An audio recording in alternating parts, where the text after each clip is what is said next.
So I'm here with Gurbaksh Chahal at the Indian School of Business in Mohali. Gurbaksh today hosted an afternoon with Gurbaksh, and we'll find out what was the reason for this afternoon. But before that, Gurbaksh, thank you for talking to us. It's a pleasure to see you here in India.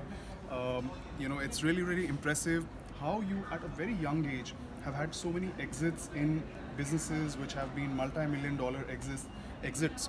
So it will be very inspirational for all of you to know about Gurbaksh. Today we are going to keep it short, just three questions. It happens to be Teachers' Day today.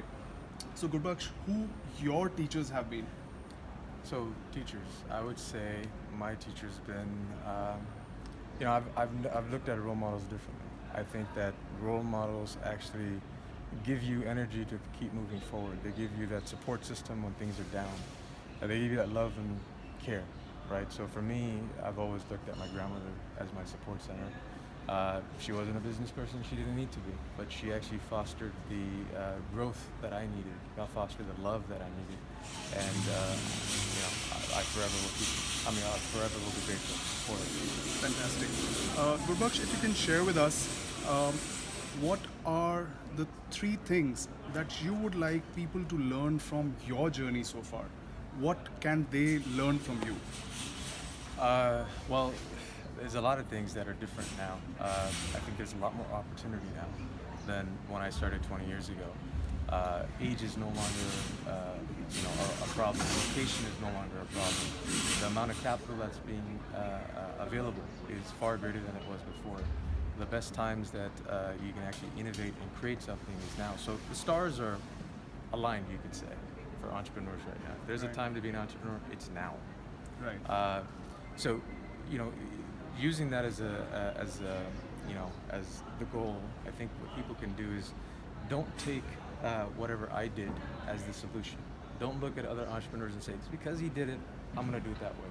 Your road, your journey is going to be individually grown and fostered by yourself. And I think the other key thing that you have to realize, you have to have a very, very thick skin in business. As I mentioned in there, it's the toughest sport in life.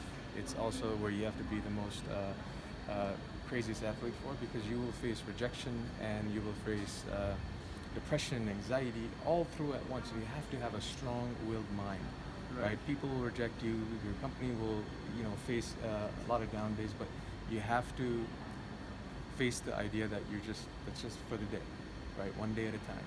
Next day is completely over, and you don't take that negative energy, you don't take that flow with you, and you just keep marching forward. Quitting is never going to be the option. Failure happens to all of us, but quitting doesn't have to. Fantastic. So the time is now, and be thick-skinned, keep going. These are the two mantras that you can learn from Gurbaksh. Gurbaksh, we've seen that a lot of entrepreneurs face a challenge when it comes to raising money. We work closely with a lot of entrepreneurs, and the answer that they get from a lot of big-ticket investors is that if the investor sees any kind of an overlap with an existing industry, for example in e-commerce, they're immediately told that this is a crowded space. For example, in India we have basically right now just two big players, Amazon and Flipkart. But investors already say that it's a crowded space. What are your thoughts on this, and what should entrepreneurs do? So every market's going to have different types of behaviors. Like e-commerce is a very tough vertical, even in the US, with Amazon spending billions and having access to the capital they do.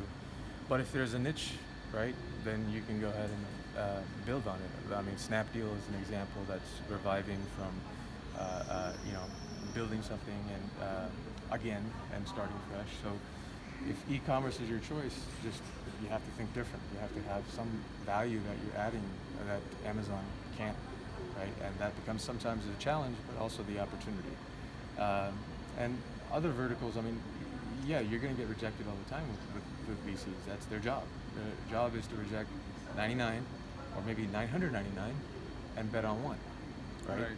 So sometimes you may have a great idea and they just woke up the wrong way, right? Stars don't align that way, but you just keep trying. You just keep moving forward.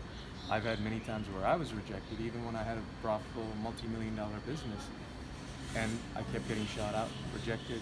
People told me to quit, focus on something else, but that's why I think the key mantra is that failure is inevitable, but quitting doesn't have to. So failure is inevitable, but quitting doesn't have to be. The last question, Gurbaksh, what brings you to Mohali today? Uh, well, I I have a very big dream and vision, and you know it starts just like in my previous businesses. I always had this vision of that I want to be successful and do X, Y, Z. So when you start even a business, it comes far from reality. So, but I always believe in the fact that you have to think big. You have to go ahead and have a vision. So it's not easy because that's the whole idea of a goal. You want it to be so hard. You work every day toward a closer aspect to it. So my goal is, with IT growing so rapidly in India, with investment capital flowing so much, I don't want Punjab to get left behind. And I don't want Punjab to just be known for drug issues, for chaos, and being an exit state. So the talent is here, as witnessed with even the event today. And if we can create 1 million jobs, tech jobs, by 2030, you know, we have the ability where Punjab is no longer going to be in the sidelines, but it'll actually be relevant and in the forefront. And that's my goal, that by 2030, we'll be able to hopefully achieve that ambitious goal, not individually, but collectively as a community. Fantastic. So, a million jobs by 2030 in the tech space. That sounds like what we call a bhag, which is a big, hairy, audacious goal. But with your history of achieving big things in a small amount of time, I'm sure everybody will support you, back you, work with you as a team. We at the Sixth Chamber of Commerce are there as partners in this vision of yours, and hopefully we will achieve it sooner than 2030. Thank you so much for talking to us, and we look forward to more interactions with the entrepreneurs and the budding entrepreneurs of Punjab and India. Thank you so much, Gurbaksh. Thank you.